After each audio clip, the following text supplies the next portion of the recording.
Hello everyone, welcome to my YouTube channel.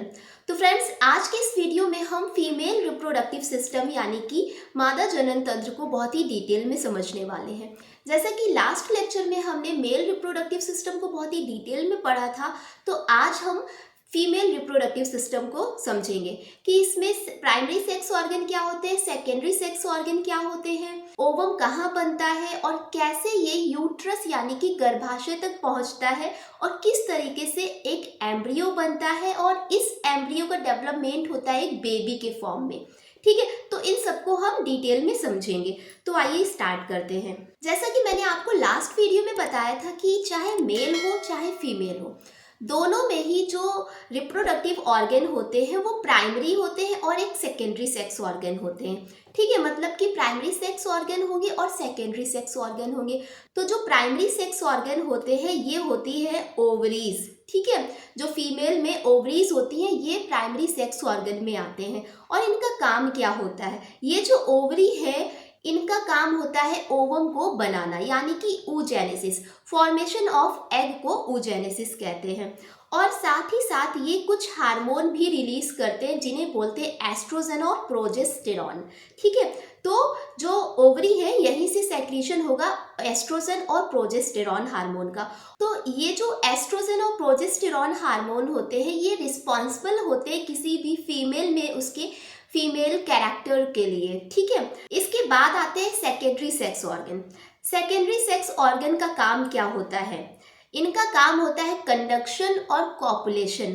अब ovary ने जो ओवम बनाया, अब इस ओवम को ले जाने का काम कौन करेगा, तो उसके लिए ये सेकेंडरी सेक्स ऑर्गन होते हैं। तो इनका काम होता है कंडक्शन, कंडक्शन यानी कि ट्रांसपोर्टेशन, जो एग बना उसको ले जाने का काम करेंगे। ठीक है, दूसरा होता है कॉपुलेशन, कॉपुलेशन यानी कि इंसेमिनेशन।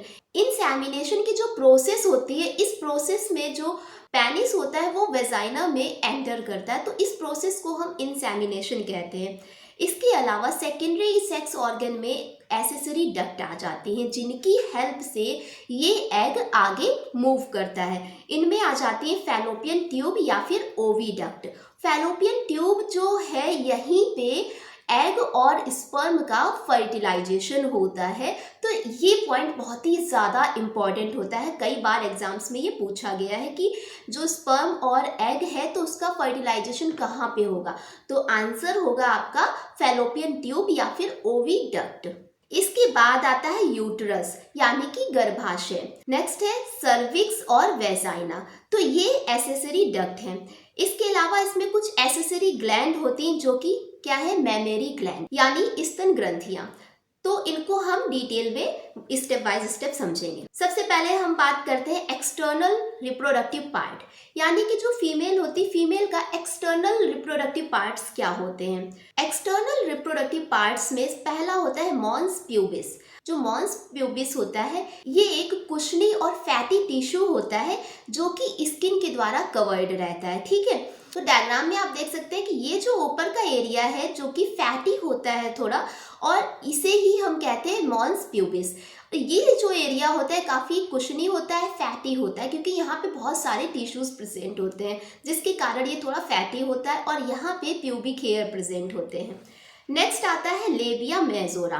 लेबिया मेजोरा नाम से ही क्लियर है, लेबिया का मतलब होता है लिप लाइक स्ट्रक्चर और मेजोरा का मतलब होता है लार्ज। ठीक है, तो जो लेबिया मेजोरा है ये flash fold that surround the vaginal opening, ये एक फ्लैशी फोल्ड होते हैं जो कि जो वेजाइना की ओपनिंग होती है उसको ये सराउंड किए रहता है। ठीक है, and it protects and encloses the other outside reproductive organs, मतलब कि ये बाकी के जो इंटरनल ऑर्गन्स होते हैं फीमेल के तो उनको ये प्रोटेक्ट करता है और इनक्लोज करके रखता है।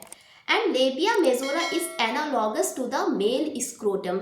जो लेबिया मेजोरा होता है ये जो मेल स्क्रोटम होता है, मैंने आपको मेल रिप्रोडक्टिव सिस्टम में बताया था कि स्क्रोटम का काम क्या होता है। ठीक है, तो जो स्क्रोटम होता है उसी का एनालॉगस होता है ये लेबिया मेजोरा। तो ये आप डायग्राम में देख सकते हैं कि ये जो लिप ये लिप लाइक स्ट्रक्चर है जो कि आउटर साइड है, थोड़ा बड़ा होता है, ये होता है लेबिया मेजोरा। इसके नीचे होता है लेबिया माइनोरा। ये जो लेबिया माइनोरा है ये भी एक पेयर्ड टिश्यू की फोल्डिंग होती है जो कि लेबिया मेजोरा से थोड़ा छोटी होती है, ठीक है। और ये स्मॉल लिप लाइक स्ट्रक्चर होते हैं, ये आप डायग्राम में देख सकते हैं, ये लेबिया माइनोरा है। एंड नेक्स्ट है हाइमेन। हाइमेन जो होती है, this is the opening of vagina is often partially covered by a membrane called hymen. मतलब कि जो वेजाइना होती है उसकी ओपनिंग जो होती है वो एक पतली सी झिल्ली के द्वारा कवर्ड रहती है, जिसे ही हम बोलते हैं हाइमेन। और इस हाइमेन के बारे में बहुत से लोगों का मानना होता है, बहुत से लोग ऐसी सोच रखते हैं कि जो हाइमेन है ये जब फर्स्ट इंटरकोर्स होता है तब ब्रेक होती है। मतलब कि उनका मानना है कि ये जो हाइमेन है ये वर्जिनिटी का साइन है, लेकिन ऐसा सोचना बिल्कुल गलत है। ये आपकी एनसीईआरटी की बुक में साफ साफ मेंशन किया गया है कि जो हाइमेन है ये किसी भी वर्जिनिटी का साइन नहीं है। ये हाइमेन एक पतली सी झिल्ली होती है जो कि किसी भी साइकिलिंग, एक्सरसाइज या फिर रेसिंग के दौरान टूट सकती है। तो इसे आप ध्यान रखें कि ये चीज बिल्कुल सरासर गलत है। नेक्स्ट है the टिनी finger like projection present at the upper junction of two labia minora above the urethral opening called clitoris।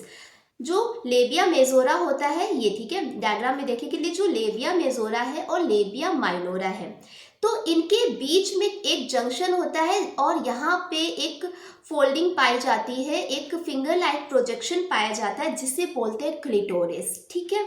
I hope आपको एक्सटर्नल रिप्रोडक्टिव पार्ट बहुत ही अच्छे से समझ में आ गया। नाउ अब हम मूव करते हैं इंटरनल रिप्रोडक्टिव पार्ट्स के बारे में, कि जो फीमेल का जो इंटरनल रिप्रोडक्टिव पार्ट क्या होता है और कैसा होता है। इंटरनल रिप्रोडक्टिव पार्ट की बात करें तो इसमें आता है आपका वेजाइना। वेजाइना जो होती है ये एक कैनाल लाइक स्ट्रक्चर होता है, मस्कुलर ट्यूबुलर स्ट्रक्चर होता है which joins the cervix to the external portion of the body, जो कि सर्विक्स को एक्सटर्नल बॉडी के एक्सटर्नल पार्ट से जोड़ती है। और वेजाइना की जो लेंथ होती है वो 8 से 10 सेंटीमीटर की होती है। And it is lined with mucous membrane which is formed by stratified epithelium cells। इसमें क्या होता है, कुछ म्यूकस मेम्ब्रेन होती है और जो कि किसकी बनी होती है, स्ट्रेटिफाइड एपिथेलियम सेल्स से मिलके बनी होती है। And the vaginal lining has multiple folds और रुगे and muscle layers.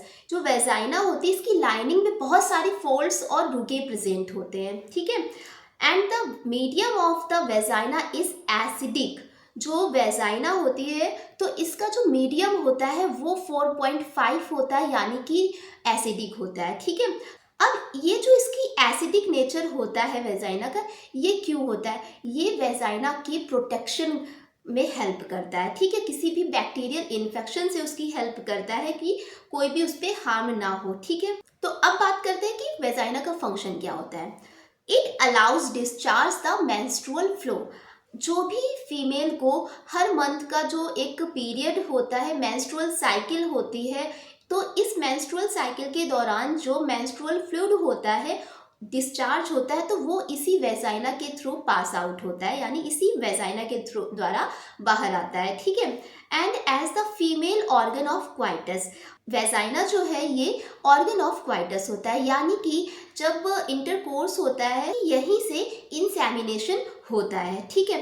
And it allows passage of the foetus from the uterus, that's why it is called birth canal. अब जो वेजाइना होती है, तो जो बेबी मैच्योर होता है यूट्रस में, तो ये कहाँ से पास आउट होगा, ठीक है। अब भाई फीमेल के वॉम्ब में, यूट्रस में एक बेबी मैच्योर हो रहा है। अब मैच्योरेशन के बाद जब बेबी डिलीवर होगा, तो वो जो डिलीवर होता है वो किस मार्ग से आएगा, तो वो वेजाइना से आएगा। तो ये पॉइंट भी आपको ध्यान रखना है। तो इसलिए वेजाइना को बर्थ कैनाल बोलते हैं, और ये आपके नीट के एग्जाम में भी कई बार पूछा जा चुका है। अब इसके बाद आता है फैलोपियन ट्यूब। जो फैलोपियन ट्यूब होता है ये एक पेयर्ड स्ट्रक्चर होता है जो कि सिलिएटेड एपिथेलियम से मिलके बना होता है। तो आप डायग्राम में देख सकते हैं कि ये जो ट्यूब लाइक स्ट्रक्चर आपको दिख रहे हैं ये है फैलोपियन ट्यूब, ठीक है। They are narrow tubes which attached to the upper portion of the uterus. ये एक पतली सी नैरो ट्यूब होती है जो कि जो गर्भाशय होता है फीमेल का, तो उसके अपर पोर्शन से ये अटैच होती हैं, ठीक है। ये जो है ये फैलोपियन ट्यूब है, ये और ये गर्भाशय का अपर पार्ट है, ठीक है। तो यहाँ से ये अटैच्ड होती हैं। अब जो ओवरी ने एग प्रोड्यूस किया, ठीक है, ये दो ओवरी हैं, ठीक है, ये ओवरी है और ये ओवरी जब एग को प्रोड्यूस करती है, एग बनाती हैं, तो ये एग इसी फैलोपियन ट्यूब से होते हुए ये पहुंचता है इस यूट्रस यानी कि गर्भाशय में, ठीक। तो ये हो गया fallopian tube. Now move to ovaries. अब ओवरी क्या होती है? ओवरी यानी कि अंडाशय। Ovaries are the primary female sex organ that produce the female ovum and hormone. जो ओवरी होती है ये फीमेल का प्राइमरी सेक्स ऑर्गन होती हैं, यानी कि सबसे इम्पॉर्टेंट होती हैं। वैसे इम्पॉर्टेंट तो सारे ही पार्ट होते हैं, बट जो ओवरी होती है इसका काम सबसे ज़्यादा इम्पॉर्टेंट होता है, क्योंकि ये क्या है, ये एग का प्रोडक्शन करती। एग जो बनेगा वो ओवरी ही बनाएंगी। वन इम्पॉर्टेंट थिंग कि फीमेल में ओनली 1 मंथ में सिर्फ एक ही एग प्रोड्यूस होता है, और ये कब होता है? ये होता है मेंस्ट्रुअल साइकिल के बाद, यानी कि जब किसी भी फीमेल का जो मेंस्ट्रुअल साइकिल चल रही है तो उसके 5th डे से लेके 14th डे के बीच में, यानी कि 14th डे बोल सकते हैं कि 14th डे को एक एग रिलीज होता है और ये ओवम रिलीज होगा ओवरी से, ठीक है। तो ओवरी बहुत ही ज़्यादा इंपॉर्टेंट ऑर्गन है, तो इसलिए इसको प्राइमरी सेक्स ऑर्गन कहते हैं, ठीक। And this ovary is a paired structure and almond shaped. जो ओवरी यानी कि अंडाशय होता है फीमेल का, तो ये एक पेयर्ड स्ट्रक्चर होता है और आमंड शेप्ड का होता है, ठीक है। डायग्राम में ही आप देख सकते हैं कि ये है ओवरी, ठीक है, ये पेयर्ड फॉर्म में है और आमंड शेप की है, ठीक है। ये ओवरी है, ठीक है। And it is attached to the abdominal wall by mesovarium. ये जो ओवरी है ये ओवरी एब्डोमिनल वॉल से मीसोवेरियम के द्वारा अटैच्ड रहती है, ठीक। Each ovary is covered by a thin epithelium which encloses the ovarian stroma which is divided into a peripheral cortex and a inner medulla. यानी कि जो ओवरी होती है एक एपिथेलियम से कवर्ड रहती है, पतली सी एक लेयर होती है जिससे ये कवर्ड रहती है, और इसमें एक आउटर लेयर जो होती है जिसे बोलते हैं पेरिफेरल कॉर्टेक्स, ठीक है, और जो इनर होगा उसे बोलेंगे इनर मेडुला, ठीक। नेक्स्ट क्या है कि fallopian tube extends from periphery of ovary to the uterus. तो जो फैलोपियन ट्यूब होती है ये ओवरी की जो पेरिफेरी होती है, यानी कि जो आउटर लेयर होती है वहां से ये एक्सटेंड होके ये यूट्रस तक आती हैं, ठीक है। ये ओवरी है और ये पेरिफेरी वॉल इसकी यहाँ से एक्सटेंड होके ये आ जाती है यूट्रस में, ठीक। The part closer to ovary is a funnel shaped structure called infundibulum. जो ओवरी के पास का ही एक स्ट्रक्चर होता है जिसे बोलते हैं इनफंडिबुलम, ठीक है। और इसी इनफंडिबुलम में कुछ फिंगर लाइक प्रोजेक्शन होते हैं जिन्हें बोलते हैं फिम्ब्री, ठीक है। तो ये जो फिम्ब्री होती हैं, तो ओवरी ने जैसे ही एग बनाया ये फिम्ब्री उस एग को कैप्चर कर लेती हैं, ठीक है, और इस एग को कैप्चर करके ये फैलोपियन ट्यूब को ट्रांसफर कर देती हैं, और इस फैलोपियन ट्यूब से होते हुए ये एग पहुंच जाता है यूट्रस में। नाउ अब हम बात करेंगे यूट्रस यानी कि गर्भाशय। यूट्रस को वॉम्ब भी बोलते हैं और हिस्टीरिया भी बोलते हैं, और ये कई बार आपके एग्जाम्स में पूछा जा चुका है। तो जो वॉम्ब होता है यानी कि जो फीमेल का गर्भाशय होता है, ये एक इन्वर्टेड पियर शेप्ड स्ट्रक्चर का होता है, यानी कि जो नाशपाती होती है उसको जब आप उल्टा करेंगे तो जैसा स्ट्रक्चर एक नाशपाती का होता है, तो सेम ऐसा ही स्ट्रक्चर यूट्रस यानी कि गर्भाशय का होता है। It is a hollow muscular organ with a thick wall. जो गर्भाशय होता है, यूट्रस होता है, ये एक हॉलो मस्कुलर ऑर्गन होता है, ठीक, जिसमें कि थिक वॉल प्रेजेंट होती है, और ये यूट्रस प्रेजेंट होता है यूरिनरी ब्लैडर और रेक्टम के बीच में। Uterus opens vagina through a narrow cervix. ये जो यूट्रस है ये वेजाइना में सर्विक्स के द्वारा ओपन होता है। देखिए ये है यूट्रस, ठीक है। यहाँ पे ये एक एम्ब्रियो है, ठीक है। ये एम्ब्रियो डेवलप होगा एक बेबी में, ठीक है। अब जब ये एम्ब्रियो बेबी के फॉर्म में डेवलप हो गया, अब ये बेबी कहाँ से आएगा, ठीक है। तो ये सर्विक्स से होते हुए ये वेजाइना से पास आउट होगा, ठीक। तो इसलिए सर्विक्स और वेजाइना को मिला के बोलते हैं बर्थ कैनाल। ठीक है, क्या बोलेंगे? Birth canal. अब ये जो वॉर्म होता है, क्योंकि बहुत ज़्यादा ही इम्पॉर्टेंट ऑर्गन है, क्योंकि यहीं पे ही बेबी का डेवलपमेंट हो रहा है, तो इसकी कवरिंग भी होगी। तो जो यूट्रस होता है इसमें 3 लेयर प्रेजेंट होती है। आउटर साइड की लेयर को बोलते हैं पेरीमेट्रियम, जो मिडिल लेयर होती है उसे बोलते हैं myometrium. Myometrium is a thick layer of smooth muscles which exhibit strong contraction during delivery of baby। मतलब कि जो मायोमेट्रियम वॉल होती है यूट्रस की, ठीक है, तो जब बेबी का डिलीवरी होता है तो ये मायोमेट्रियम वॉल कॉन्ट्रैक्ट होती है, बढ़ जाती है, ठीक है, जिसके कारण जो बेबी का डिलीवरी होती है वो इजीली हो जाती है। इसके बाद सबसे इनर मोस्ट लेयर होती है एंडोमेट्रियम। ये एंडोमेट्रियम वॉल बहुत ही ज़्यादा इम्पॉर्टेंट होती है। It lines the uterine wall and undergo cyclic changes during menstrual cycle. और इस एंडोमेट्रियम वॉल में जब किसी भी फीमेल में मेंस्ट्रुअल साइकिल होती है तो इसमें काफ़ी चेंजेस आ जाते हैं। ये एंडोमेट्रियम वॉल बहुत ही ज़्यादा इम्पॉर्टेंट लेयर होती है। तो इसे भी समझते हैं कि एंडोमेट्रियम वॉल का काम क्या होता है आखिर। तो जो एंडोमेट्रियम वॉल होती है ये है एंडोमेट्रियम वॉल। ठीक, ये एंडोमेट्रियम वॉल है। जब ओवरी से एग बनता है तो ये एग, ये फिम्ब्रिल इसे कैप्चर कर लेती है और ये ओविडक्ट यानी कि फैलोपियन ट्यूब से होते हुए ये पहुंच जाता है यूट्रस में। ठीक, अब ये यूट्रस इंतजार करता है किसी भी स्पर्म का। अगर यहाँ पे स्पर्म इससे मिल जाता है तो फर्टिलाइजेशन हो जाता है। ठीक है, फर्टिलाइजेशन होगा तो इससे एक एम्ब्रियो बनेगा। ठीक, अब ये एम्ब्रियो बनेगा तो एक बेबी का डेवलपमेंट होगा। लेकिन यहीं अगर 24 घंटे के अंदर एग से स्पर्म नहीं मिलता है, ये एंडोमेट्रियम वॉल ब्रेक डाउन हो जाती है, ये अपने आप को तोड़ने लगती है, जिसके कारण जो फीमेल होती है उनको मेंस्ट्रुअल साइकिल स्टार्ट हो जाती है, यानी कि पीरियड्स उनका स्टार्ट हो जाता है। तो ये चीज़ भी बहुत ही इम्पॉर्टेंट है कि जो एंडोमेट्रियम वॉल है इसके रैप्चर यानी कि इसके ब्रेक होने के कारण ही मेंस्ट्रुअल साइकिल होती है। अगर ये एंडोमेट्रियम वॉल ब्रेक नहीं होगी तो मेंस्ट्रुअल साइकिल भी नहीं होगा। तो यही रीज़न है कि जब किसी भी फीमेल में कंसीव हो जाता है, यानी कि जब वो प्रेग्नेंट हो जाती है, तो उसमें मेंस्ट्रुअल साइकिल नहीं होती, क्योंकि फिर वो एंडोमेट्रियम वॉल जो होती है ये डेवलप हो जाती है, ठीक है, थिक हो जाती है, और जिसके कारण ये एम्ब्रियो को प्रोटेक्ट कर पाती है। तो इस तरीके से एंडोमेट्रियम वॉल बहुत ही ज़्यादा इम्पॉर्टेंट रोल प्ले करती है। Now comes to accessory gland यानी कि मैमेरी ग्लैंड। तो mammary gland are modified sweat gland. जो मैमेरी ग्लैंड होती है यानी स्तन ग्रंथियां होती हैं, ये स्वेट ग्लैंड की मॉडिफिकेशन होती हैं। ठीक, तो ये भी आपका बहुत ही ज़्यादा इम्पॉर्टेंट पॉइंट है कि मैमेरी ग्लैंड किसकी मॉडिफिकेशन होती हैं, तो your answer must be sweat gland. The mammary gland are paired structure and contains glandular tissue and variable amount of fat। तो जो मैमेरी ग्लैंड होती हैं यानी कि स्तन ग्रंथियां जो होती है एक पेयर्ड स्ट्रक्चर होते हैं, जिनमें बहुत ही ज़्यादा ग्लैंडुलर टिश्यू प्रेजेंट हो और फैट प्रेजेंट होता है। And this glandular tissue of each breast is divided into 15 to 20 mammary lobes containing clusters of cell called alveoli.